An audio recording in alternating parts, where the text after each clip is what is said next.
All right. Good morning, everybody. Thanks for taking your seats. I am going to bring us to order here. Okay. Lovely to see you all. Good morning. The Subcommittee on Intelligence and Counterterrorism is meeting today on a hearing entitled Terrorism and Cryptocurrency Industry Perspectives. Nearly a year ago, this subcommittee received testimony from the Department of Homeland Security on how they are addressing this important issue. Today, I am glad to welcome the Blockchain Association, Chainalysis, and Coinbase to share a couple of things with us. First, what trends the cryptocurrency and blockchain industry have observed regarding terrorist and illicit use, how the industry works to prevent such use, and how it partners with the government in this endeavor. In full transparency, last week I introduced the Cryptocurrency Accountability Act. This was to ensure that as the investment in cryptocurrency grows, members of Congress are required to disclose all holdings and trades, similarly to the way we're required to disclose normal stock trades. The goal is just to improve transparency and help stop corruption that erodes confidence in our government. Now, while this is a separate issue from what we're discussing today, I think it speaks to the bigger sort of context for our hearing today, which is the issue of cryptocurrency and blockchain technology is really a new space, certainly for members of Congress. I like to joke that sometimes our committee chairs are from the flip phone generation, where just kind of catching up on the left and right limits that we should put down on social media is new, let alone things like cryptocurrencies and blockchain technology. And because it really is such a new field, there is a lack of frankly, understanding of oversight, of regulation, and I think what we're all concerned about is what is the right space for the U.S. Congress to provide oversight? What is the right approach? And I don't think there's any unanimity on the answer to that. As I have expressed to some of you, I think that on any given day up on Capitol Hill, you can hear how cryptocurrencies and blockchain analysis are going to change the world, and they're going to be bigger than the internet, and it's going to revolutionize everything we know. And then on the same day, you can hear people truly dismissive of cryptocurrencies and saying that it's, a Ponzi scheme. So there's really not a consensus view and a baseline understanding to begin with. So. Because of that, this committee's purview is making sure bad actors don't have new avenues to exploit to carry out activities that affect the U.S. homeland, U.S. allies, and U.S. partners. I'm a former CIA officer. My ranking member here is a former military officer. So we both have strong interest in making sure bad guys don't have new ways to threaten us and to fund their bad activity. So for the purposes of this hearing, that's really our focus, and trying to hear directly from the industry, in addition to others that we will and have heard from, what the space looks like in terms of terrorists and other bad actors, criminals seeking to exploit this technology. The sort of breadcrumbs of cryptocurrency are showing up everywhere in our districts. As I've expressed to some of you, you can drive through some of the smaller cities of Michigan, where I'm from, and see Bitcoin ATMs at all kinds of gas stations. I think a lot of people don't totally understand what those are. And even as recently as this week, the Michigan legislature has passed a bill requiring that Michigan students take a financial literacy course as part of their education because A, that's just a good thing to do, but B, it's never been easier for a young person to trade stock and to invest in things like cryptocurrency, and it was listed by name in that way. So it's very much kind of seeping into the average person's life. According to the analysis of the U.S. Federal Trade Commission, consumers reported losing more than $1 billion to fraud involving cryptocurrencies from January 2021 through March of 2022. As related to illicit or illegal use, Chainalysis' most recent crypto crime trends report found that illicit or illegal use of cryptocurrencies made up a mere 0.15% of all crypto activity in 2021, although I understand that others in the federal government may have slightly different numbers. Nevertheless, according to the report, even at that low percentage point, the raw value of the illicit transaction volume has reached its highest level ever at 14 billion, up from 7.8 billion just in 2020. So the trend is certainly going up. Regarding terrorism specifically, in 2020, U.S. authorities seized millions of dollars over 300 cryptocurrency accounts connected to groups like Hamas, Al-Qaeda, and ISIS. So here you understand our concern. This is not small potatoes to us who are providing oversight on issues related to terrorism. At our hearing last year, this subcommittee heard how DHS is in particular investigating terrorist and illicit use of cryptocurrency and provides state, local, tribal, territorial, and private sector partners with information necessary to try and combat the use. But nothing is more helpful to us and important to us than to hear directly from you all in the industry to tell us what you're seeing, to hopefully be transparent about what you're monitoring, what you're investigating, what you're seeing as are the trends in crypto and blockchain technology, and maybe the novel ways you are countering some of these potential exploitation routes. Our committee wants to be a partner. I think I told all of you before the hearing that I personally, and I think I can speak for my ranking member, we don't have an agenda. We're not for, we're not against. This is new territory, and part of having this hearing was to publicly have the conversation about this since it's so new. I think it's partly just to educate and hear for voices. So we're ready to partner with you to help educate us up here, but also educate the public on how we can crack down on any and all illicit use of cryptocurrencies. With that, I now recognize the ranking member, Mr. Pfluger from Texas, for his opening remarks. Thank you, Madam Chair. I appreciate you holding this hearing today, and would also like to thank our witnesses from Chainalysis, the Blockchain Association, and Coinbase. Thank you for your time, and totally support the comments made by the chair on making sure that we understand fully, have a good, transparent conversation, and don't rush into policy without knowing the facts first. I think that today should be a productive conversation on innovative solutions, and that we can use the ideas heard today to provide safeguards against terrorists and other adversaries' use of crypto as a tool to evade the current law. The battle against terror financing and illicit activity is not a new one. We all know that. But the creation of cryptocurrency has introduced additional complications to that fight. And cryptocurrency can provide both security and anonymity in financial transactions, making it an alluring tool for the nefarious actors around the world.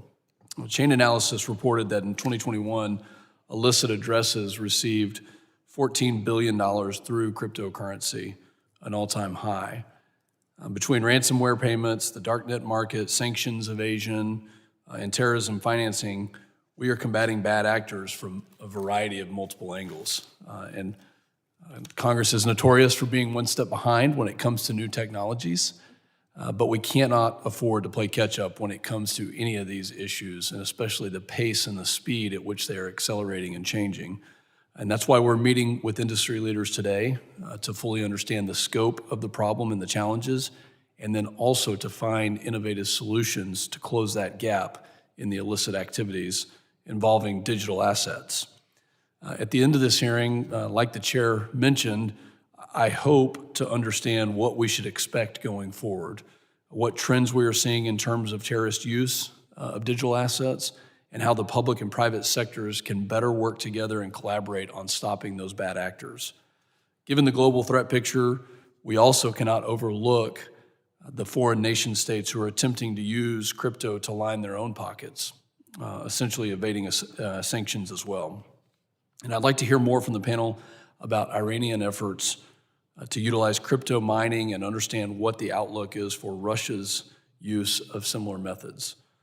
What steps are being taken in the private sector already to ensure that crypto isn't a backdoor to America's use of soft power at a time when sanctions enforcement is an important tool in our foreign policy? With that said, it's imperative that we remember regulations should not be implemented hastily. And I think that's the purpose of today's conversation. I applaud the efforts of colleagues like Senator Loomis, who have long worked on industry regulation. And as legislators, it's incumbent upon us to protect our constituents in the American way of life while supporting private sector growth and the U.S. economy. We must pursue the least burdensome regulatory path while also ensuring safety and security. I look forward to our discussion today. I hope that the committee can support the private and public partnerships necessary to combat terrorist and other illicit financing via cryptocurrency. Our witnesses are not only leaders in the private sector, but many of you also have government experience to draw upon, which will be helpful to craft common sense reform if needed with our committee. This is a new frontier for the security of our homeland, and it is vital that we are working hand in glove between the public and the private industries and the sectors. The last thing I'll say before we get into the questions is, in your testimony, is the U.S. needs to lead here. If we don't, and if there is a vacancy, China, Russia, Iran, and other actors around the world will lead. And that really is the purpose of today's hearing. And I'd like to thank our witnesses for appearing before the subcommittee today. I look forward to a robust conversation. Madam Chair, I yield back. Great. Thank the ranking member for his comments. I now welcome our panel of witnesses. We have two in person and one coming virtually. Our first witness is Ms. Kristen Smith, Executive Director of the Blockchain Association. In that role, Ms. Smith represents companies in the crypto industry, leading the industry in strategy and public policy development.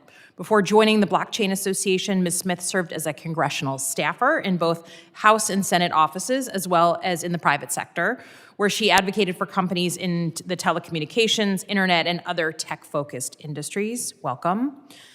Our second witness is Mr. Jonathan Levin, co-founder and chief strategy officer of Chainalysis, a blockchain data platform that helps organizations with cryptocurrency investigations, compliance, and market intelligence. Mr. Levin advises stakeholders on blockchain analysis capabilities and is responsible for designing long-term strategic initiatives that help government agencies, cryptocurrency businesses, and financial institutions around the world manage and assess cryptocurrency-related risk. And our final witness, who is joining us virtually from London, thank you very much, is Mr. John Kathanek, Vice President of Global Intelligence at Coinbase, the largest US-based cryptocurrency exchange. He is a former Marine who worked in intelligence operations and went on to start and run PayPal's criminal investigations team. As the Vice President of Global Intelligence for Coinbase, Mr. Kathanek is responsible for standing up, training, and managing teams around the world, and for providing the best-in-class service, training, and investigative support to law enforcement partners. Without objection, the witnesses' full statements will be inserted in the record. I now ask each witness to summarize his or her statements for 5 minutes, beginning with Ms. Smith. Please go ahead. Thank you, Chairwoman Slotkin, Ranking Member Pfluger, and members of the subcommittee for inviting me to testify today. My name is Kristen Smith, and I'm the Executive Director of the Blockchain Association, a nonprofit trade association dedicated to advancing good policy so that crypto networks can flourish in the United States. The Blockchain Association includes more than 90 leading companies who are committed to responsible innovation and strengthening the United States' strategic position in finance and technology. Our diverse membership includes this dynamic industry, reflects this dynamic industry, and includes exchanges, developers, investors, and other participants in the crypto ecosystem. I'm honored to be testifying today with professionals from Chainalysis and Coinbase who partner with law enforcement every day to stop bad actors from using crypto networks. Today, I will explain what crypto networks are, what problems they solve, and why they will be the source of the next wave of American innovation.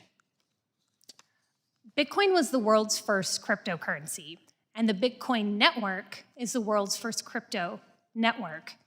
Invented in 2009, Bitcoin allows anyone anywhere in the world to send and receive value using nothing more than a computer with an internet connection. Before Bitcoin, if someone wanted to make a payment over the internet, they had to rely on an intermediary, like a bank, to add an entry in its private ledger, debiting them and crediting the person they want to pay. In other words, before Bitcoin, all online payments depended on gatekeepers and middlemen who are slow and expensive under the best of circumstances. Under the worst of circumstances, they expose Americans' sensitive information to cyber attacks, discriminate against underserved communities, and exploit their own customers in pursuit of profit.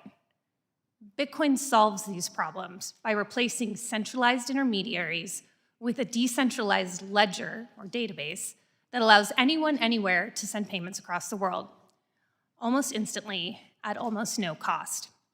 Unlike the legacy banking system, which is dominated by large private financial institutions, the Bitcoin network is public payments infrastructure. It is digital cash for the digital age. It's critical to note that crypto is more than currency. Digital cash was the first use for crypto networks, but far from the last. American innovators, entrepreneurs, and developers are now using that same technology, crypto networks, to build the next iteration of the internet, sometimes referred to as Web 3. Web 1 refers to the early internet of the 1990s, when users could only do basic tasks like read websites and send emails. Web 2 refers to the internet we largely have today, with all its interactive applications and services. But just like the banking system, Web 2 is dominated by a few large companies, the tech giants, who wield outsized power and influence for their own benefit at the expense of the American public. Web 3, born from and built on crypto networks, is the solution to this imbalance of power. Web 3 brings property rights to the web. It not only allows individuals to own their own data and content, it also allows them to possess digital goods and property. Just like when the mainframe computer was replaced with personal computers and proprietary operating systems were replaced with web-based software, the opening up of internet platforms and the ability to have digital ownership that comes along with it will unleash immense innovation and change how we live, work, and play. For the United States to realize the full benefits of Web 3 and ensure we remain the global leader in this space, we must give American entrepreneurs the freedom to innovate. Crypto networks present extraordinary opportunities, but also risks. The subject of today's hearing is an important one to address head-on, and thankfully, policymakers at the Treasury Department and across the government have been doing just that for many years. FinCEN, under the Treasury Department, was the very first regulator to issue guidance related to crypto networks back in 2013. Since then, the US law enforcement and intelligence communities have proven highly effective in identifying and stopping bad actors from using crypto networks. The Blockchain Association and all of its member companies are strongly committed to protecting the integrity of the financial system, supporting US national security, and advancing US interests. I greatly appreciate the chance to testify today, and I look forward to your questions. Thank you for your testimony. I now recognize Mr. Levin to summarize his statement for 5 minutes. Thank you, Chairwoman Slotkin, Ranking Member Pfluger, and distinguished members of the committee. Thank you for inviting me here today to testify you on this important topic. My name is Jonathan Levin, and I co-founded Chainalysis with Michael Groniger, the CEO of Chainalysis.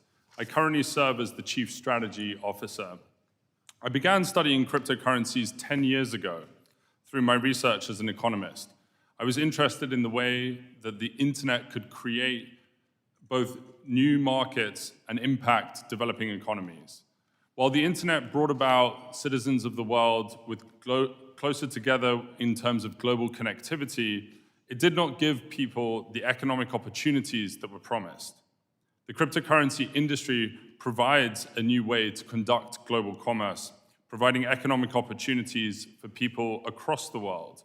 Economic development has always been a key force against global terror, and as such, preventing cryptocurrency from being abused for terrorist financing and other national security risks is intricately linked to our continued ability to encourage prosperity around the world and enhance our national security. Can the clerk cue visual 1?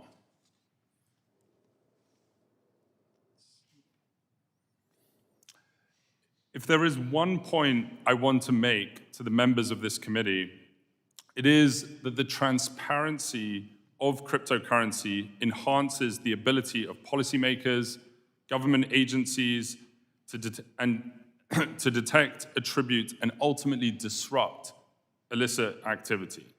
In many instances, it is easier to investigate cases involving the illicit use of cryptocurrency than other forms of payment, as demonstrated by the visual that is shown on the screen.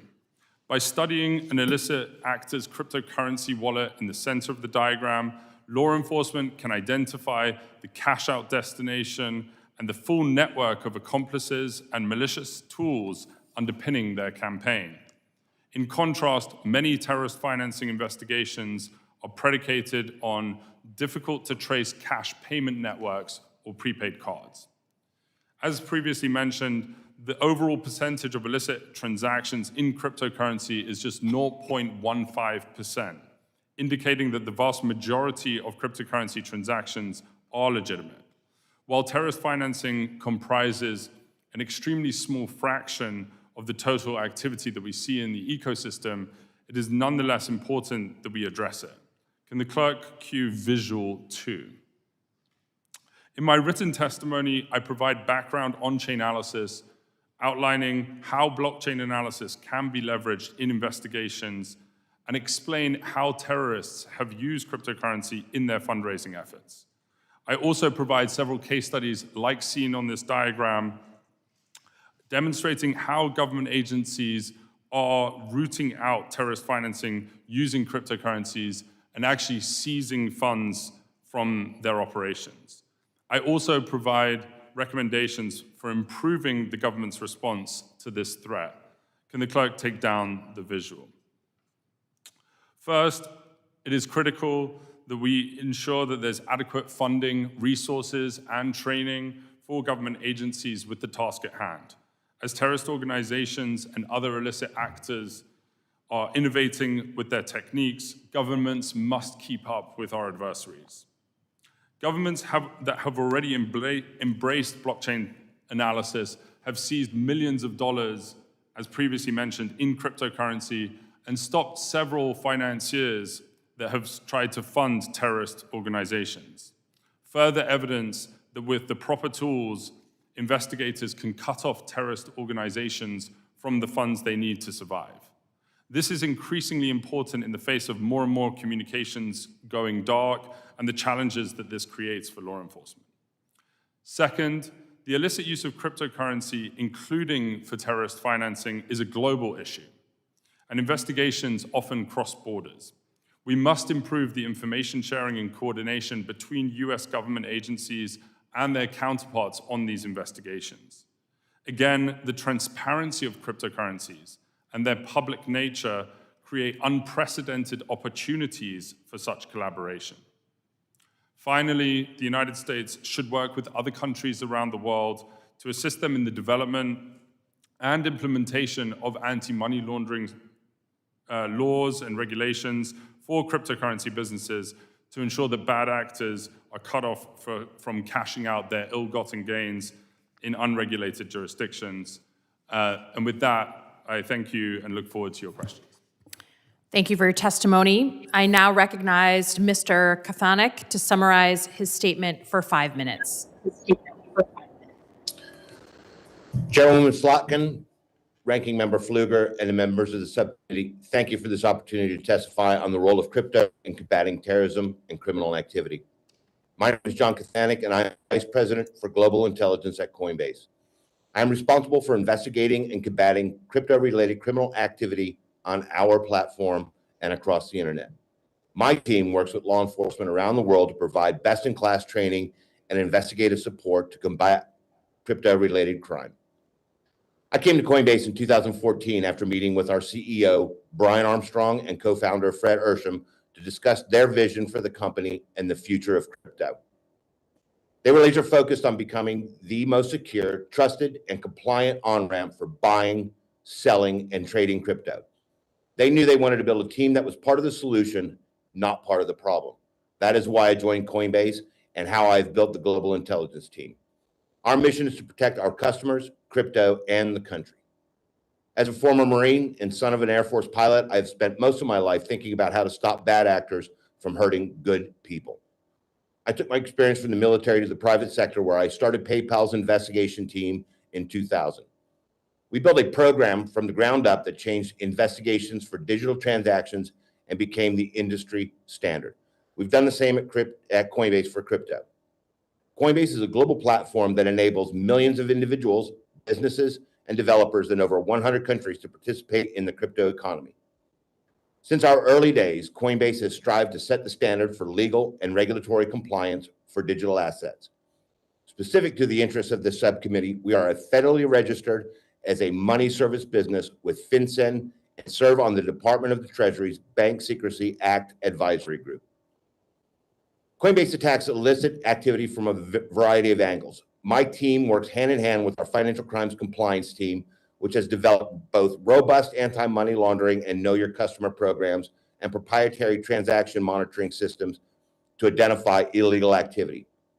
Our programs are further bolstered by something called unique to the crypto. Every blockchain has a public ledger of transactions. Our teams analyze publicly available blockchain data with the aid of sophisticated blockchain tools in order to trace criminal proceeds and attribute blockchain addresses to potential criminals. Another key component of our strategy to combat crime is our relationship with law enforcement. We have built a collaborative partnership with law enforcement agencies in concert with our strict privacy commitments to our customers to pursue bad actors in the crypto space. We do this in several ways. We offer cryptocurrency investigations training free of charge to thousands of law enforcement officers around the world. We also help law enforcement interpret the blockchain information that we provide to them and direct officers to the tools and resources they need to pursue their investigations. Finally, we participate in public sector working groups to share information that can and investigate the effort. We believe law enforcement that understands cryptocurrency and the ways in which our public blockchains can be analyzed to detect and investigate criminal activity can more effectively protect the public, including our customers. While we are proud of our successes investigating criminal activity, there are several major challenges to stopping bad actors. Specifically, criminal actors tend to rely on a small group of non-compliant foreign exchanges to cash out their illicit gains because these foreign exchanges are not subjected to U.S. regulations. Criminal actors avoid exchanges like Coinbase because we have AML and KYC programs and investigative teams that freeze accounts or refer to law enforcement. Despite the incredible growth of expertise across law enforcement agencies, we often run into situations where law enforcement, especially at the local level, lack the necessary tools and resources to pursue crypto-related crime. We would recommend that the United States government develop tailored solutions in this space, including 3 recommendations. We need to ensure law enforcement at the federal level has resources necessary to target non-compliant offshore exchanges and mixing services that enable criminal actors to monetize their activity.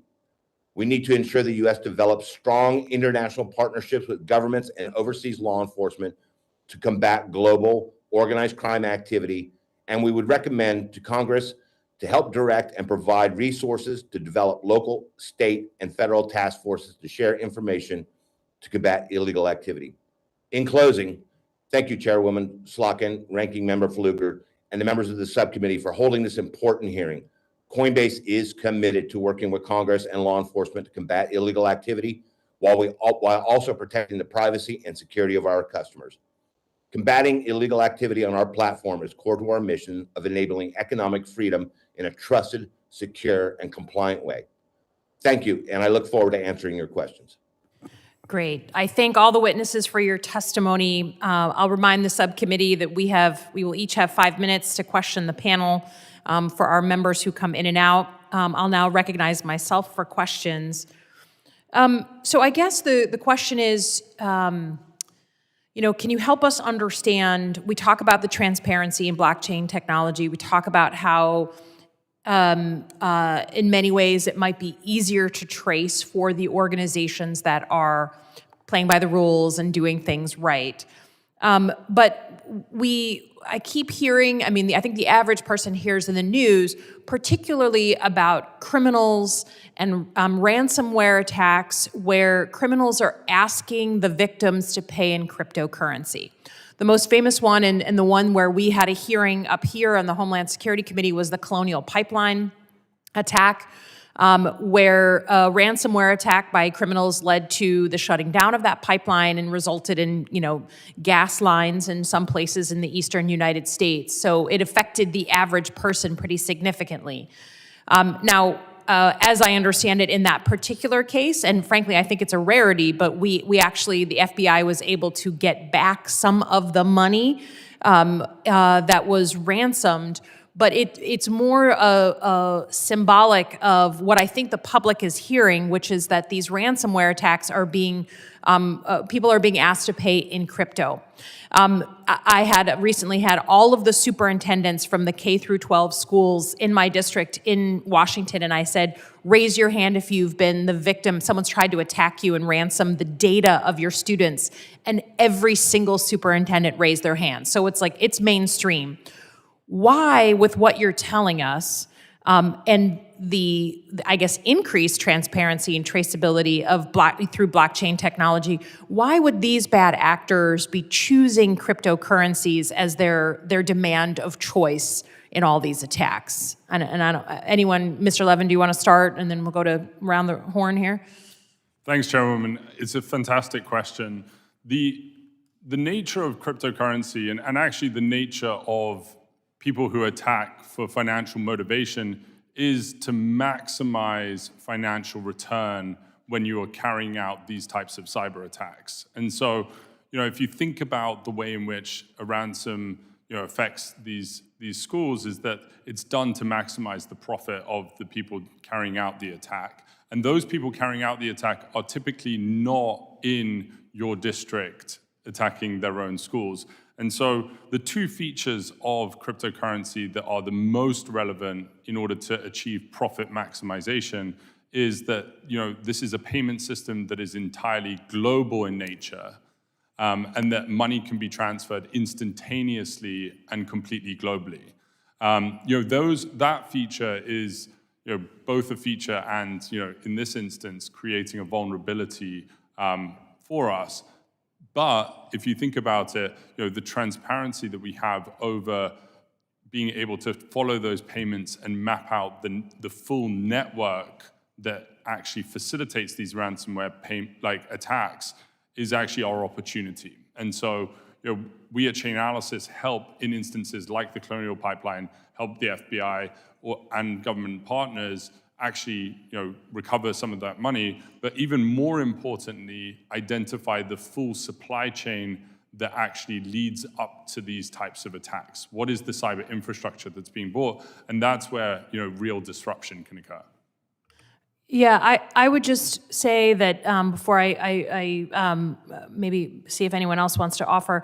So while I see the opportunities, and clearly we capitalize on those opportunities in getting some money back from the Colonial Pipeline attack, so many bad actors are using this currency that there must be a lot of bad actors back in these home countries, wherever they're emanating from, who are willing to pay out that crypto when it comes out of the system somewhere. So I guess my question is, like every industry, right? There's white hats and black hats. There's good guys and bad guys. And obviously you're here, so you're in the white hat category. But what is the problem, and what should we be doing on the bad guys who are so clearly providing opportunities to these actors? I mean, I don't think it's by accident that they're all using crypto as the way they want to be paid. So, Ms. Smith, do you want to say something to that? And then Mr. Kathanik, if you want to add. Certainly. I mean, I would add that the solutions that both Mr. Levin and Mr. Kathanik highlighted in their testimony will help with this as well. It's more resources for law enforcement so that when these attacks happen and they're reported, that people are able to go and track down the source of this.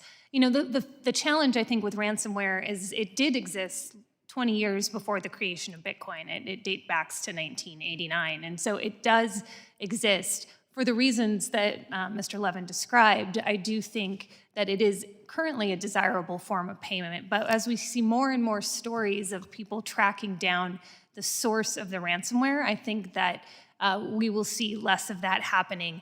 I do think, however, we also have a cybersecurity problem. I mean, in the most benign cases of ransomware are the ones that merely want money. There may be ransomware attacks in the future that go after our critical infrastructure that are looking to cripple our economy and cause harm to our people. And so we want to make sure that our systems are strong and can prevent against these types of attacks to happening to begin with. And I think that would also go a long way towards stopping the problem. Mr. Cathonik, did you want to add something before I turn to my ranking member here? Yes, ma'am. I think in the time remaining, I'd like to say that, if you are a cyber criminal and you're using crypto, you're going to have a bad day. We are going to track you down, and we're going to find your finance, and we're going to hopefully help the government seize that crypto. It is not a great way to facilitate crime. As Jonathan was saying, the ability to track the crypto across the blockchain is fairly substantial. And if you are going to use a system like Coinbase to try to pull that money out, we are also going to find you, and we're going to shut you down. And we will have the information that we can provide to federal law enforcement to help punish you. Great. I'll turn to Mr. Pfluger, and since it's just the two of us, we may ping pong back and forth for a bit here. Thank you, Madam Chair. Excellent opening statements, and I think it highlights the reason for this hearing, and there's so many questions. So I'll start, Mr. Levin, with you, and just to ask you if you could elaborate on maybe some of the foreign adversary use of crypto to evade sanctions, and specifically, what actions are you seeing taken by Iran to mine crypto, and is there any Chinese or CCP investment in these operations? Thank you. Sorry,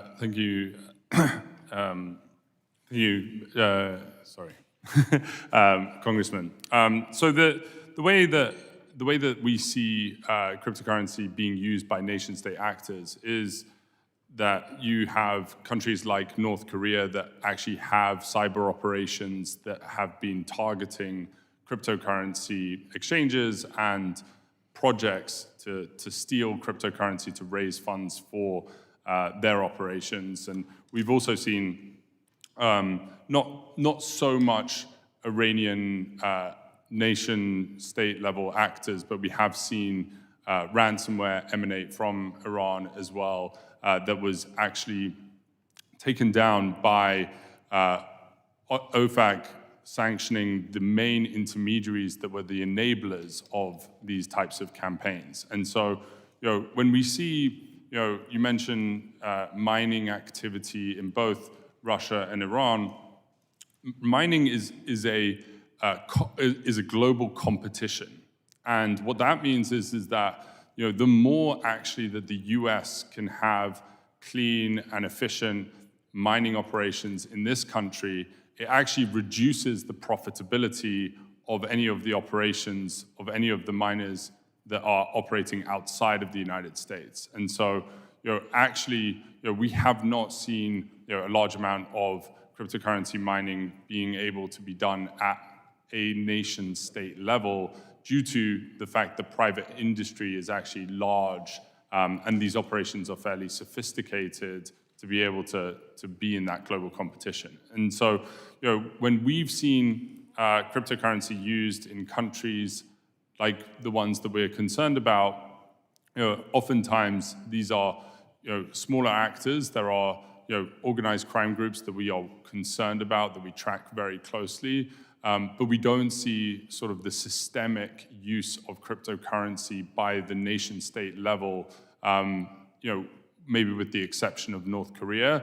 And the US has also done a good job of actually being able to disrupt and seize some of that money that has been stolen by North Korea in the past. Thank you. Mr. Cathonik, can you walk us through your KYC, know your customer, and anti-money laundering process that you use to verify users and ensure that they're not engaged in illicit activity, and how you balance that with the privacy protections that are needed, especially here in the U.S. for Americans.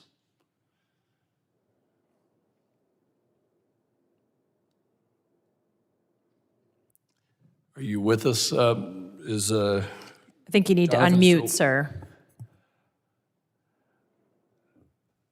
Very sorry about that. There we go. Thank you for your question, sir. So Coinbase, as you alluded to, has a very substantial AML and BSA program and KYC. So when a customer signs up for the account, we're going to take a risk-based decision on that account, and we're going to grab their ID. We're going to have a copy of that. We are going to have their address. We're going to ask them questions, for example, like, how much money do you plan on moving through your system, or our system rather? And we put that into our system, and we are constantly updating our algorithms and our TMS system to be able to bounce off against that information. If anything falls out of spec, so to speak, with that information, we will ask further questions. As a regulated money transmitter and money service business, the United States, we're required to maintain a BSA and AML program just like any other financial institution that's out there.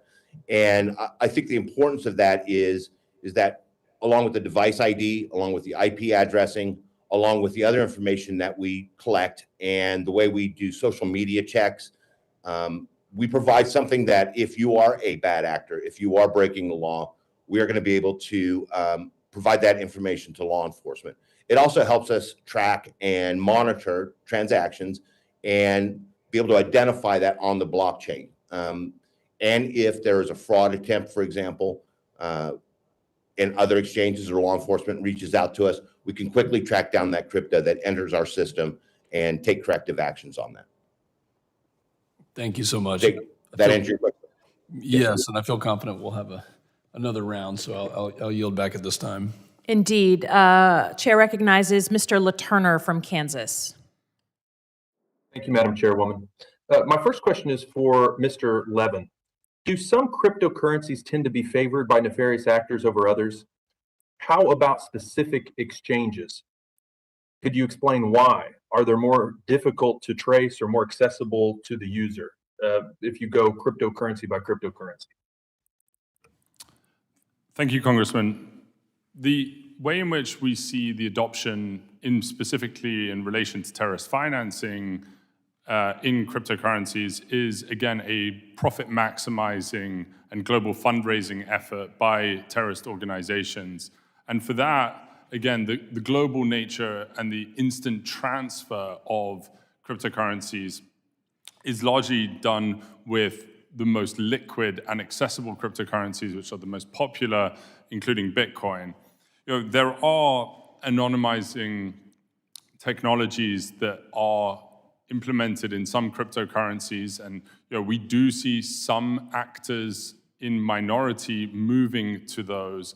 But again, their usability is less than the most liquid and popular cryptocurrencies where there's better infrastructure. And so, for the most part, we see the activity centered in the most liquid and popular cryptocurrencies, which allows us to have the techniques and transparency that allows us to go after that. In terms of the different businesses, and you refer to the exchanges, I'll echo the comments earlier that there are several international jurisdictions where we need to actually help them build capacity to investigate and oversee the cryptocurrency markets in those countries, to be better partners to the United States to weed out this activity. And actually, I think that's something that this committee, in concert with partners at the State Department, can actually help move against those gaps in the system. Thank you for that. My next question is for Kristen Smith. As you know well, cryptocurrency is being used more and more by people for legitimate reasons. While most crypto transactions are made for legal reasons, criminals and terrorists are still benefiting from the anonymity provided by cryptocurrencies. How can the government reconcile policy that is beneficial to the expanding cryptocurrency platform while also responding to the bad actors who bend the digital asset to their will? Thank you for your question, Mr. Laturner. I think it's important to remember that there is regulation in this space. If you go back to 2013, the Financial Crimes Enforcement Network was one of the very first agencies of its kind globally, but the first federal agency in the United States to put forth policies in this space.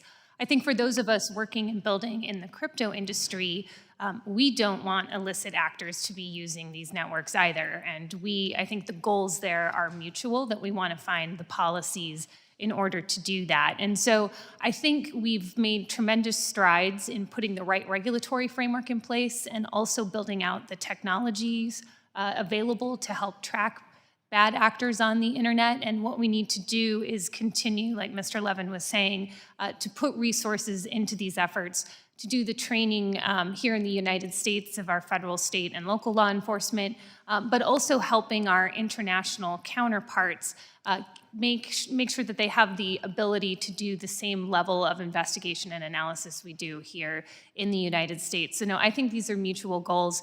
I would note that, and the Chairwoman Slotkin noted this in her testimony, if you look last year, the percentage of illicit finance by volume was up 79%. But if you look at the overall increase in transactions in this space, it's up 567%. So the good news is, as more and more people are using crypto networks and transacting using crypto networks, the percentage of illicit use is increasing at a far less pace. So I think that as more and more criminals realize that these networks are transparent, that there is a very good chance that they will be caught if they're conducting activity in this space. We're going to continue to see the divide where there's more legitimate uses and far fewer illicit financial uses. Thank you very much, Ms. Smith. Madam Chairwoman, I yield back. Thank you. The chair recognizes for 5 minutes the gentleman from New Jersey, Mr. Gottheimer. Thank you, Chairwoman Slotkin, and I thank the witnesses for your perspective today on these critical tools. I released a draft of the Stablecoin Innovation and Protection Act earlier this year that would establish definitions and requirements for bank and non-bank issuers of qualified stablecoins. Under the bill, a qualified stablecoin would have to be backed 100% by cash or cash equivalents to be considered qualified. The bill would also ask the Office of the Comptroller of the Currency and task them with establishing anti-money laundering, know your customer guardrails for qualified stablecoins. Unlike some of my colleagues on this committee, I believe digital assets have the potential to revolutionize the way we do business around the globe, and I believe the United States should be a global leader in developing systems to manage this emerging technology. I guess if I can start with you, Ms. Smith, if Congress looks at crypto legislation through a partisan lens and fails to enact meaningful reform soon, do you believe we'll see further volatility like we saw a few weeks ago with Terra? And do you believe Congress failing to act on crypto legislation poses a threat to our national security? Thank you, Mr. Gottheimer, and thank you for your leadership in the crypto space. I think that your stablecoin legislation is by far the most comprehensive proposal we've seen over here in the House, and appreciate your leadership in this space. I do think there are some regulatory gaps. As I mentioned before, there is a lot of regulation in this space, and federal agencies, for the most part, have done a very good job of interpreting the rules that they have today to apply to cryptocurrency. But this is a very different technology, and there are some holes. I think there are two areas in particular that would go a long way towards protecting consumers better, but also maybe helping with some of the events that we saw a couple weeks ago where when cryptocurrency sort of entirely collapsed. One of them is to provide some guardrails around dollar-backed stablecoins. I think that's a very important topic. It's one that the President's Working Group has issued a report on. There have been several hearings in Congress. The other area that I think would go a long way towards addressing that is coming up with an appropriate framework for spot exchange regulation. This is something that is very clearly not authorized to any federal agency today, and it's a space where Congress also should ask Act.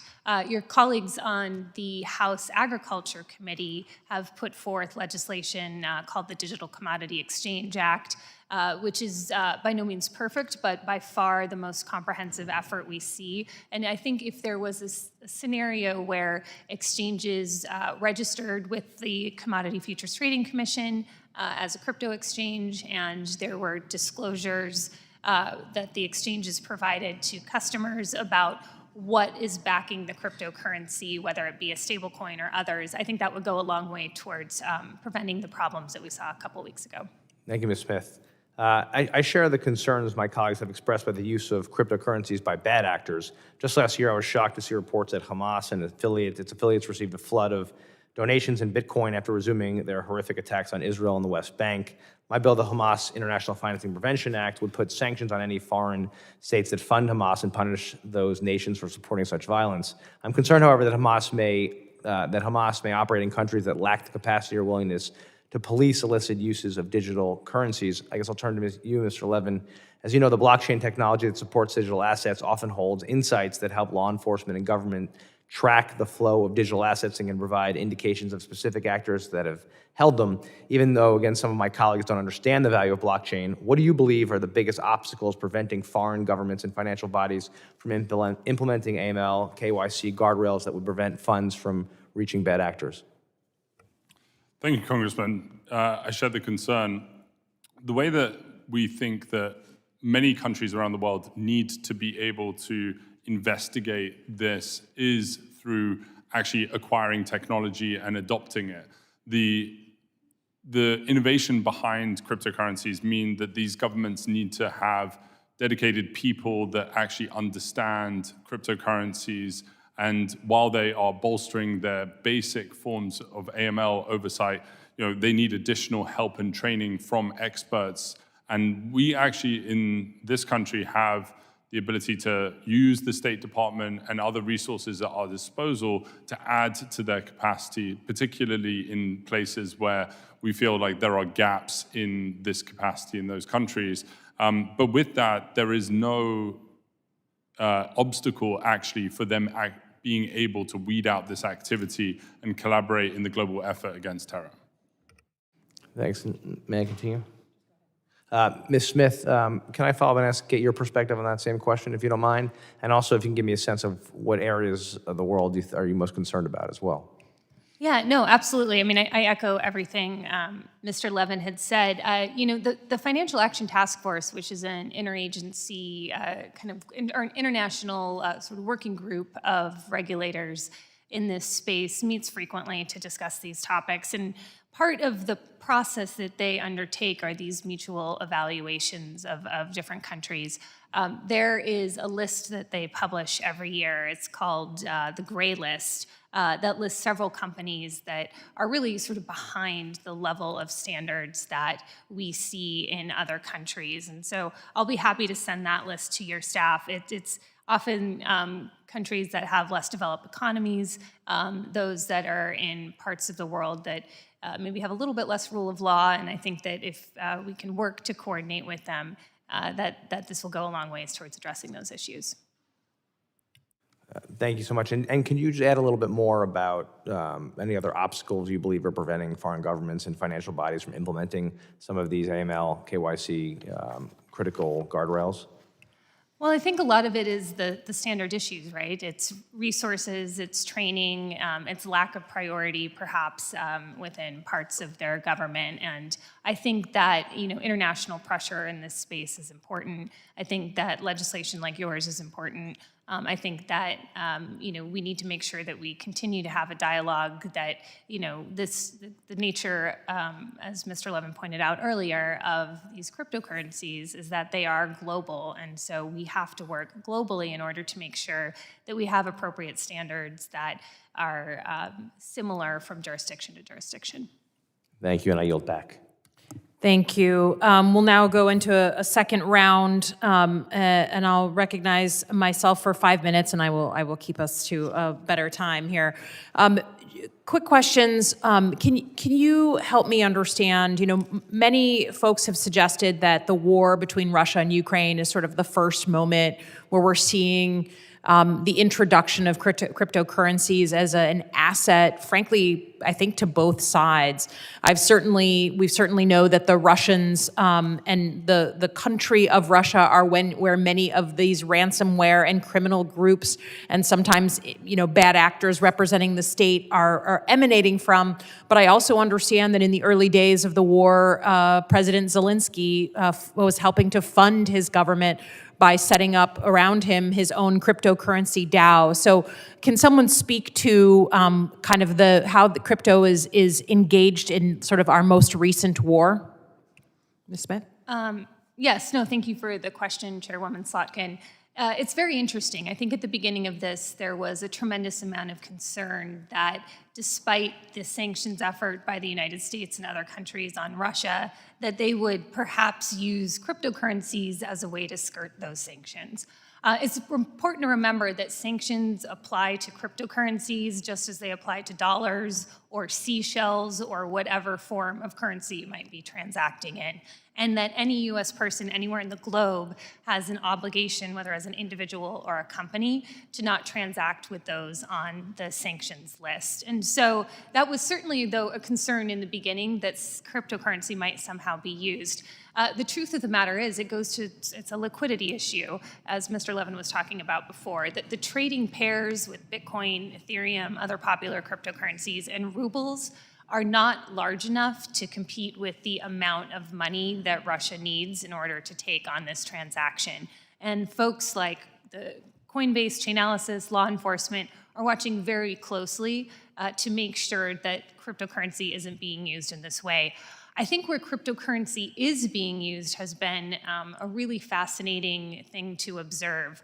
There have been two main developments. The first is that the last I checked, somewhere over $150 million of donations have gone directly to the Ukrainian government and NGOs that are helping with the effort. And that was global money that was collected instantaneously and quickly in a time of crisis, which I think has been really, really heartening to see. We've also heard stories, though, and I think this is incredibly important, that in times of crisis where people are forced to flee their homes because they are able to have self-custody and have assets in cryptocurrency, they can take them with them. They don't have to go to a bank that might not be open or might have run out of cash.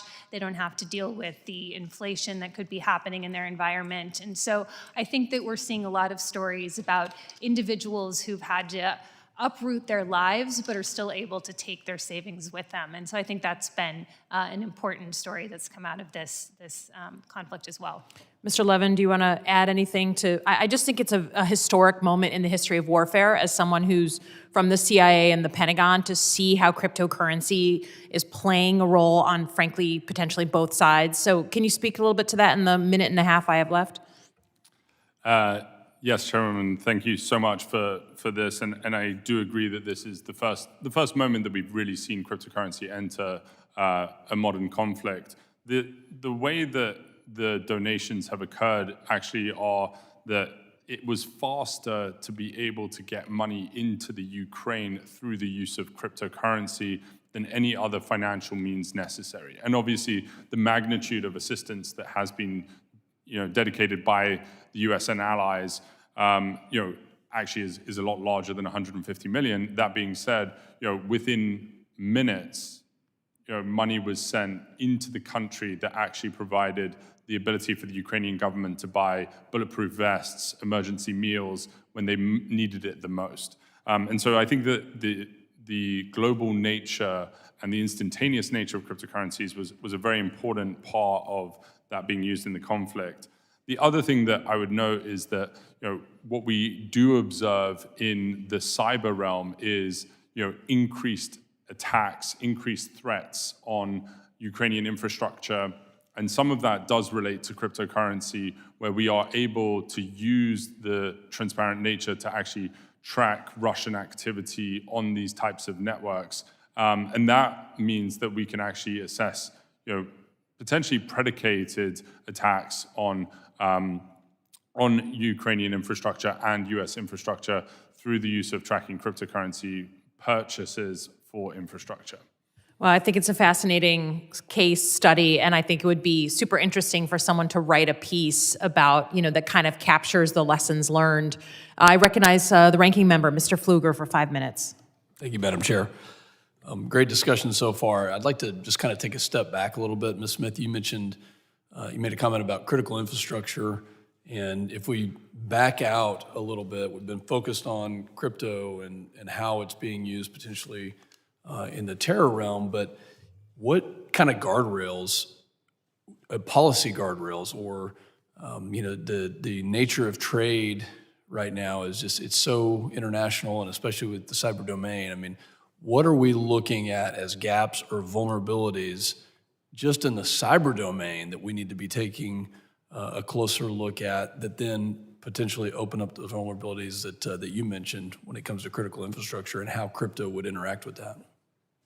Yeah, no, I think that figuring out how to boost the cyber defenses for our critical infrastructure providers is incredibly important. I mean, I believe it was with the Colonial Pipeline hack where there wasn't even two-factor authentication or even a password in some cases, right? And so a lot of times it's making sure that our small businesses or our businesses that aren't as technologically savvy, that they have the tools and the education and information that they need in order to protect their own infrastructure. I would say, though, for the crypto industry, which is obviously much more technologically sophisticated, that they have very strong defenses in place. There have been situations, not so much in the United States, but overseas, where there have been hacks or mistakes that have happened that have caused people to lose assets. But I think the thing that's important to remember when you're looking at blockchains is that blockchains are immutable and they can't be changed, and they are incredibly strong, and the networks that run these blockchains are also incredibly strong. I think that the strength of a crypto network is that it is decentralized. So unlike a comparable network that might be run by a single company, there's a lot of vulnerability there when you only have one actor. But when you have these decentralized networks where there are players and participants from all over the world that are helping with the operation of the network, they're incredibly strong, and we have not seen situations in the, I don't know, where are we at, 13 years now with Bitcoin? We have never once seen any sort of hack within the Bitcoin blockchain itself. And so it's an incredibly strong technology, and one of the reasons why so many people are excited to be building on it. Well, thank you. I think it speaks to the public-private partnerships on the security side. And I forget who mentioned about the mining operations that are happening here. Was that you, Ms. Smith? Or was it Mr. That was me, ranking member.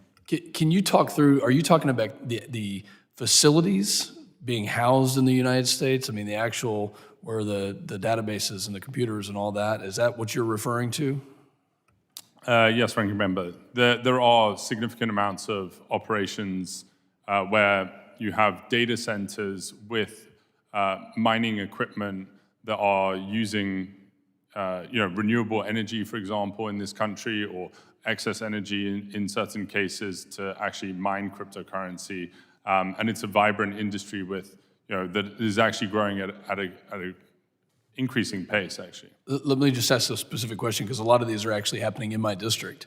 And is this something, and I'd like maybe all of your input on this, is this something that we should be exploring, we should be encouraging per competition to compete with foreign actors?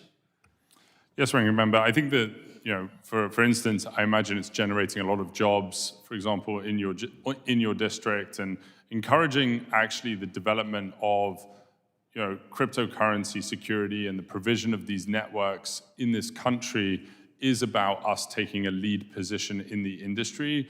And it does make it, as I said, less profitable for adversaries. The more efficient, the more developed that this industry gets in this country, it is a global competition by its very nature.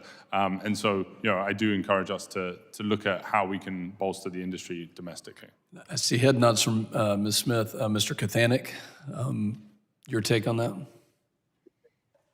Yes, sir. I think this is a great issue, and I believe our country should be the first in this kind of technology. We have brilliant, talented folks across the United States that are able to kind of come up with great solutions to very challenging problems. And I feel U.S. is the place where we should be investing in this technology. Ms. Smith? I'm sorry, I'm going to try to stick us to 5 minutes. And we've got a couple other members who have joined us. The chair recognizes for 5 minutes the gentleman from Rhode Island, Mr. Langevin. Thank you, Madam Chair. Can you hear me okay? We can. Great. All right. I want to thank our Madam Chair. Thank you for holding this hearing with the ranking member, and thank the witnesses for testimony today. So I had a few questions. I wanted to start off though. Unfortunately I was not able to join on the to the government website as a participant, but I was listening to the entire hearing through the public channel. So I did hear the testimony, and I wanted to start with going back to the chairwoman's opening question, because I don't think it was quite fully answered, or at least I missed a step in there. So perhaps that's the issue. But with respect to crypto and the transparency, and it's being used as the kind of the payment method of choice by these bad actors that carrying out ransomware attacks, particularly in Colonial, you didn't quite. At least I didn't quite understand the reason why it's not more traceable if crypto payments are so transparent and you can see where it's going. Now, I chair the cyber subcommittee on the House Armed Services Committee. I've had General Nakasone, who, as you know, heads up NSA and U.S. Cyber Command, and we've discussed this issue. I won't get into the classified answers that he gave, but ostensibly getting some of the money back with that Colonial Pipeline attack was more of an anomaly that we were able to do that because we had certain information, which I won't get into. But why isn't it more traceable or not more actionable that we could get all of the money back, not just some of the money back, which would happen in Colonial? Is it that I know that your answer, you said they can move it around quickly or instantaneously, and it's that they take the money out and transfer it to something that is more traditional currency, and that's why we can't get it back, go in and just seize it all. But if you could more fully answer the chairwoman's question. Thank you, Congressman. It's a good clarifying question, and I'm happy to sort of distinguish the difference between traceability on the one hand and what I would call seizability on the other. So if you have the blockchain, you have every single transaction that has ever happened. That is always going to be there. And through the technology that we have at Chainalysis, it's possible to trace that to the endpoints where it does intersect with local currency. And yes, in this instance, traceability is always there. But in terms of the actions that can be taken, and not going into the specifics on the Colonial Pipeline case, but just being able to see the money does not mean that we can actually go and take the money from the person who's in control of that money. And so this is where, we need to... And why is that? Why is that? So the way in which cryptocurrency works is that, it is controlled by a private key, a secret that someone holds. And if you do not gain access to that secret, you do not have permission on the cryptocurrency network to move the funds that are associated with that secret. And so, it is possible in cryptocurrency to hold, currency locally just to you, your person, the same way that you can hold a $100 bill inside your wallet. And so, we would need to have physical access or, cyber access to a private key in order to move those funds in this type of case. Okay, thank you for clarifying. So let me ask this other question before time runs out. So do you see opportunities to improve law enforcement training and expertise on cryptocurrency and blockchain analysis in the context of domestic and firing terrorism? If so, how can Congress support those efforts? Thank you, Congressman. Yeah, the ability for the different agencies to actually have training programs, is a resource, is largely a resource question.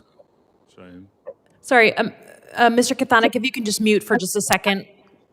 Thank you. Thank you, Congressman. It is largely a question of resources and the need for basic levels of training to be given to really all law enforcement components that deal with this. It is a horizontal issue that crosses not just the cyber realm, but across these different agencies. And I think it needs to be recognized as a basic capability that goes across the entire breadth of government agencies, and that's largely a resource and strategy question. All right, we'll have to leave it there. The chair recognizes for 5 minutes the gentleman from the great state of Michigan, Mr. Meyer. Thank you, Madam Chair. Can you hear me? Indeed. Thank you. And thank you for holding this panel today, and to our ranking member and to all of our witnesses. Earlier this week, I was in district talking with a constituent who has a business that focuses on both preventing but also the recovery of funds that were transferred illicitly through business email compromise.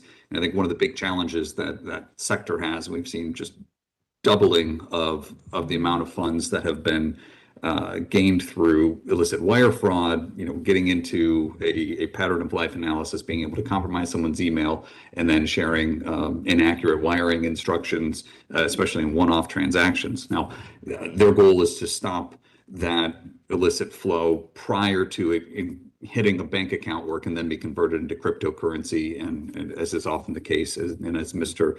Levin was describing, the challenges then on the traceability side, which is they've seen those funds just go into one wallet, and then you have many different wallets that are dovetailed. On that initial step of trying to prevent funds that have been illicitly gained or have been stolen from getting converted into cryptocurrency, because we've discussed some of those traceability problems, are there any steps, and maybe this is for both Mr. Levin and also Mr. Cathanik, any steps that could be taken so that once we get, and I think the numbers that we have, the $7.8 billion increase in trading volume for illicit addresses between 2020 and 2021, what can we do kind of left of boom there? Recognizing those challenges once those transactions kind of get within the cryptocurrency space. Thank you, Congressman. I'll go first, and I'll pass it to my esteemed colleague who will be able to fill in the rest. The ability for us to take down enabling infrastructure is really at the core of preventing further business email compromise. If you saw yesterday, the Department of Justice announced the takedown of a social security and fraud shop online that actually sold these types of credentials that actually lead to the types of social engineering attacks that cause business email compromise.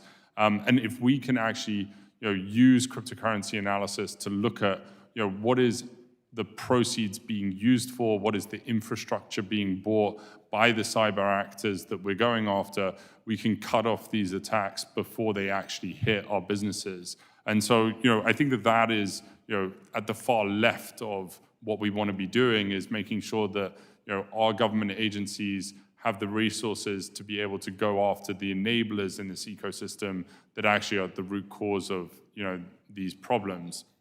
Once it gets into cryptocurrency, it's important that the government actually shares information with the private sector.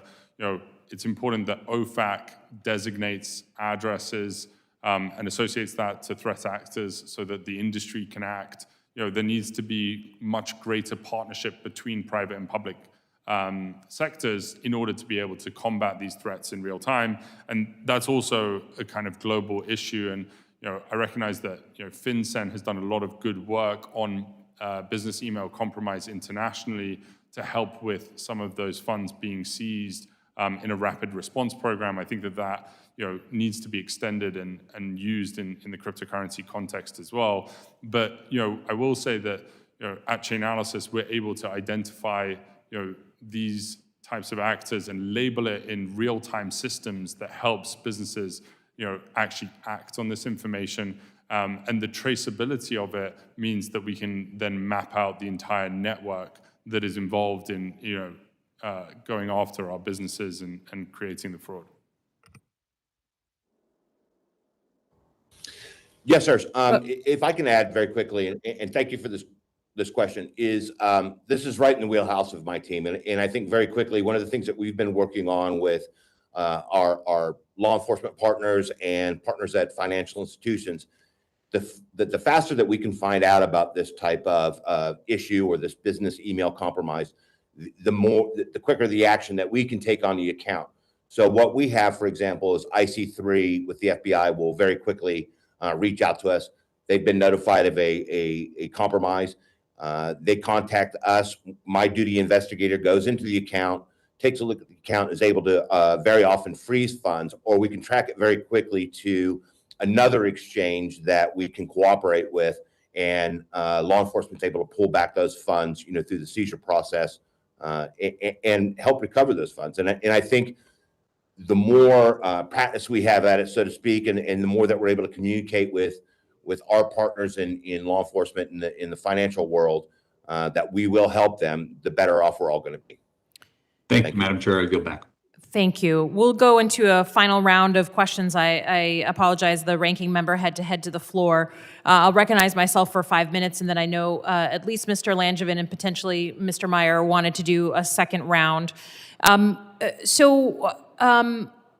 guess the thing I will say to sort of in my concluding question is part of the reason we had this hearing was to try and set us off, the Congress and the cryptocurrency community, on a better foot than we now find ourselves with the big social media giants.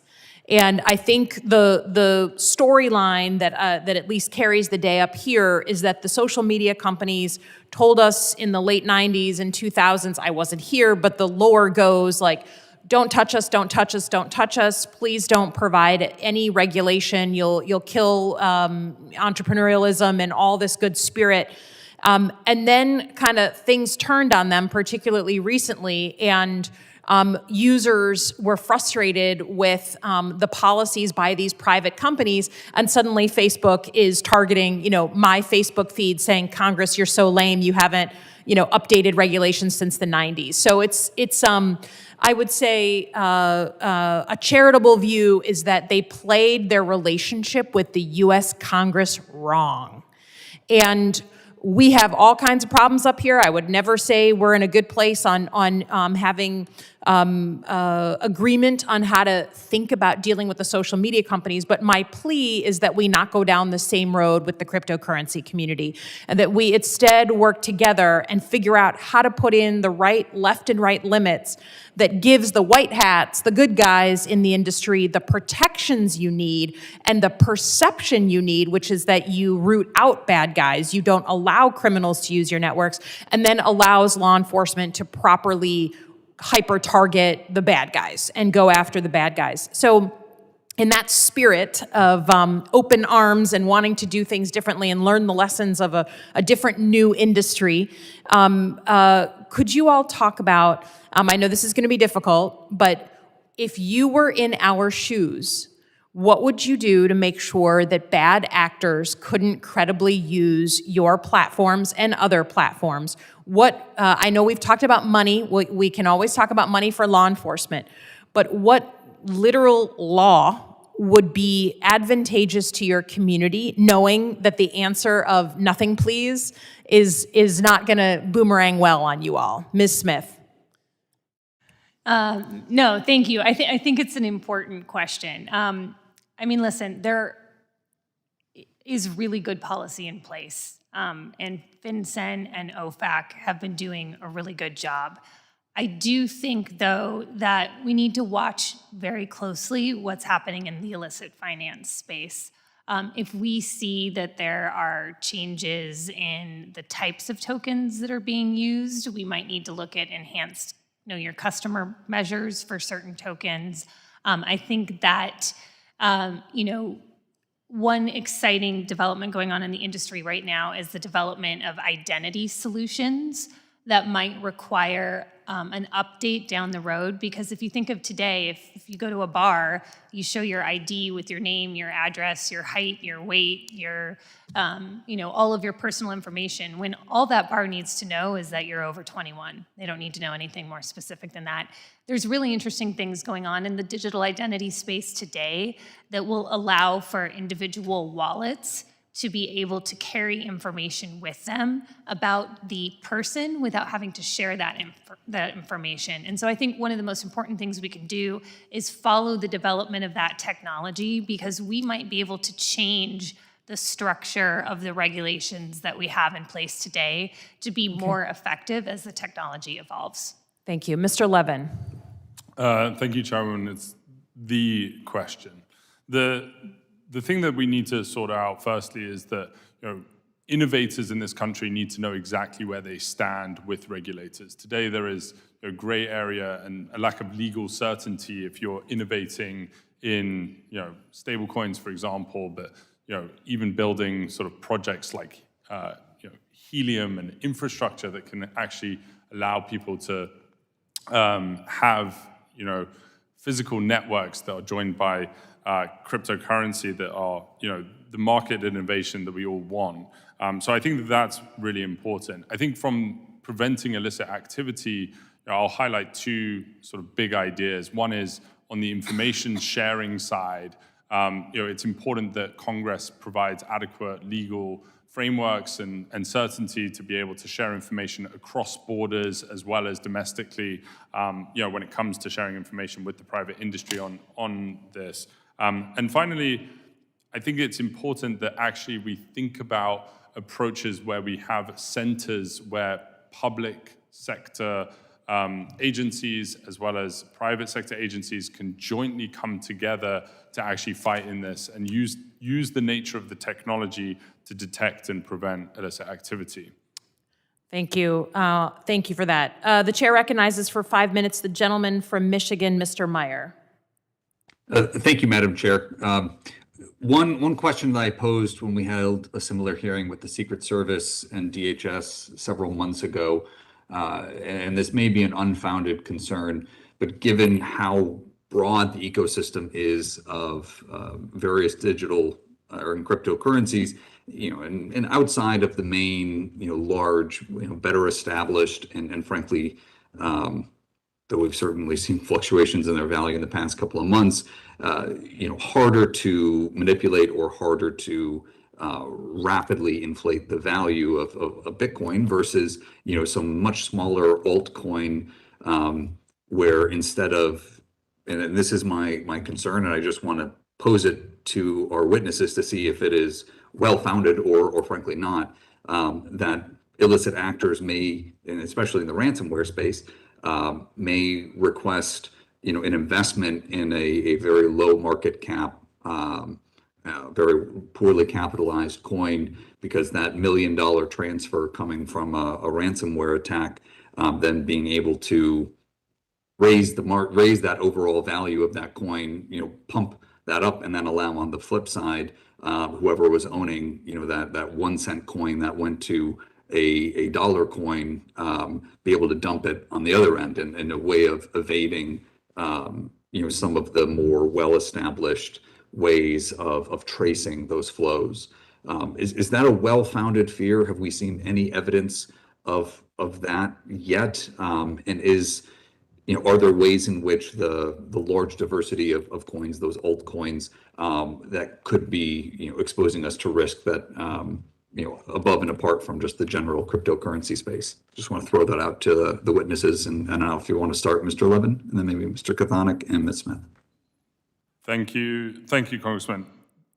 Definitely an interesting, thought about how exactly, criminals are moving money, and I often say that, the creativity of this is something that we have to keep on top of, and there's always new innovation That being said, when it comes to specifically ransomware and even terrorist financing organizations that are raising capital, I go back to the idea of profit maximization, revenue maximization, which is about using the most liquid forms of cryptocurrency. And so we don't see the use of this long tail of cryptocurrencies, of coins that no one's ever heard of, actually being used as a payment instrument, largely because the victim has never heard of it and maybe doesn't trust it as much, and doesn't know what they may be getting themselves into. And so, where we have seen the use of the long tail, I would say it goes back to your concerns around market manipulation, or actually in the laundering process of these coins. The good news is that most of the long tail are just carbon copies, or are as transparent as Bitcoin and Ethereum. And so, a large transaction in a low volume, low liquidity coin is very traceable when it comes to, it being used in a laundering process. And so oftentimes doesn't actually, give the sort of anonymity or obfuscation that the person is trying to occur. And I would say that, when it comes to monitoring for market manipulation, I think it's really important that we encourage the regulators that have jurisdiction over that to actually have the technology to monitor this proactively rather than reactively. Thank you. Mr. Yes, sir. Katanek, anything to add? Yes, sir, absolutely. Thank you for the question. So I think that, one of the things that I appreciate about this topic is that, for example, when Coinbase lists a coin on our system, they go through a due diligence process. And, we interact with these different altcoin operators. And for the most part, they're great people. They're good companies. They have solid backgrounds. They have solid foundations to their coin. And what that means to me and what that says to me is they are somebody that we can reach out to, and they're not going to get in bed, so to speak, with a ransomware provider or they're not going to purposely break the law in that way. So I think your question's a good one, but it's a little bit it's not very realistic, because I think the providers of these altcoins are just great companies that are going to do a good job, just like Coinbase does, just like the other exchanges out there often do. And I think that doesn't make it very easy for these companies to be taken advantage of. We'll have to leave it at that. Thank you. And the chair recognizes for 5 minutes the gentleman from Rhode Island, Mr. Langevin. Thank you, Madam Chair.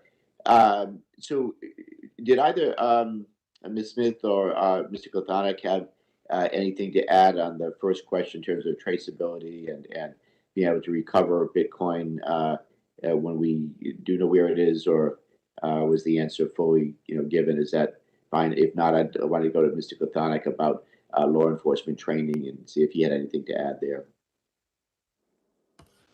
Yes, sir. Great question. Great question, sir. And thank you very much for that. So I think regarding law enforcement training, if I can go back a little bit to when I was with PayPal, and a lot of folks were, in the law enforcement community, were kind of number two pencil folks, and they were struggling a little bit with the technology.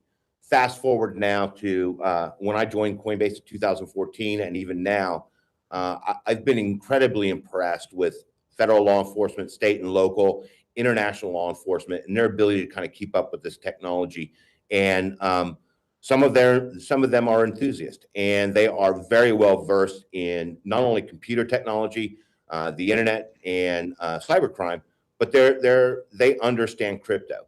And they don't reach out to us, and we often provide training. My staff loves to sit down with law enforcement, visit with them, and provide soup to nuts training. And we will sit down with them, and they'll either start at a very basic level, or we will go up to advanced blockchain tracking to help them out, whatever they need. And I think law enforcement knows that we are available, and I know that Chainalysis has some great training programs as well. I think we're very well covered with law enforcement. We just need to help get them some more resources so they can have the money to do that. Thank you. Thank you. And Ms. Smith, have anything to add? You know, the only thing I would add is that every conversation that I have with someone in law enforcement, particularly those who have been involved in these investigations, I ask, would you rather be dealing with criminals that are holding a bag of cash or that have a wallet of Bitcoin? And they say wallet of Bitcoin every time because they are successful. And I think the fact that we see so many headlines about different criminal activity involved in cryptocurrency is actually a feature, not a bug, right? Like this means we're finding them. I think it's the stories that we don't see where criminals are using cash that we just aren't able to trace, and we don't have any headlines. And so I think the fact that we are able to trace these transactions and in many cases ultimately lead to arrests is a positive thing, and would encourage all the training we need to get law enforcement to be able to maximize the pursuit of the criminals. Thank you. Let me turn to Mr. Levin, if I could. I know we've touched on this subject a bit, but maybe a little deeper dive on it. In your company's analysis, have you observed state-sponsored organizations engaging with terrorist groups in pursuit to launder cryptocurrency or otherwise engage in illicit activity on blockchain? And also, in your company's analysis, do you observe different terrorist organizations adopting different tactics as they use cryptocurrency and cryptocurrency exchanges? And if so, what factors do you think account for those variances? Thank you, Congressman. The way that different terrorist organizations use funds really divides into two types of usage. The first is, global finance campaigns where groups are actually using cryptocurrency addresses that they publish online, that they solicit donations on to finance, their operations. And then the second way that we see terrorist organizations use cryptocurrencies is actually in the purchase of cyber infrastructure or enabling infrastructure that helps them with recruitment or radicalization or cyber operations. And so, the levels of sophistication among these groups is really the main determinant of the different techniques and strategies that they employ. And in general, I would say that we see a much lower level of sophistication in terrorist organizations' use of cryptocurrency than we do in the nation-state actors or organized cybercrime groups. And so, we tend to see very low levels of sophistication, which has led to law enforcement being very successful in actually combating, especially the global financing campaigns that have been run by these terrorist organizations. And actually, we're able to enumerate, exactly how much money they have been raising, and that's a very minuscule amount compared to their overall operating budgets. Thank you. And my time's expired. I'll yield back. Thank you. I would say as we conclude here, for me, some of the big takeaways and hopefully for you all, and thank you to Mr. Langevin for putting a fine point on it, the difference between traceability and retrievability, which I can imagine from my past life is going to be of a lot of interest to the national security world and making sure we understand how not just to see bad actors and see bad activity, but actually do something about it. But then also just, I think, hopefully you believe the bipartisan commitment to try and have a different story that we all follow in terms of the relationship between Congress and the crypto community. We don't want it to be the same way it's been around kind of the big tech and social media. I hope you don't want that either. And what I would encourage is that we will always be open to white papers or, policy papers, ideas that you have, because I think the worst case scenario is you get a bunch of people up here who don't understand the technology, whose public is saying, we don't know what this is, our kids are investing in it, but we don't know if it's a scam. There's, people ransoming us, built basically policy based on fear and reactionism. That's what we don't want. That would be bad for everybody. So I encourage your your energy around engaging with us early and often. And to that point, I was really heartened to see actually in the UK that the parliamentarians, the parliament there basically invited in the crypto community, and they had a closed door, I don't know if it was a meeting or a summit or a conversation, and I would offer that might be a really useful thing to think about doing towards the end of this year, taken out of the election cycle, and have that conversation. Again, just education for those who aren't on the committee, and to just keep the dialogue open. So with that, I want to thank our witnesses for your valuable testimony. Thank you for piping in, and for the members for their questions. The members of the subcommittee may have additional questions for the witnesses, and we ask that you respond expeditiously in writing, if possible, to those questions. The chair reminds members that the subcommittee record will be remaining open for 10 business days. Without objection, the subcommittee stands adjourned.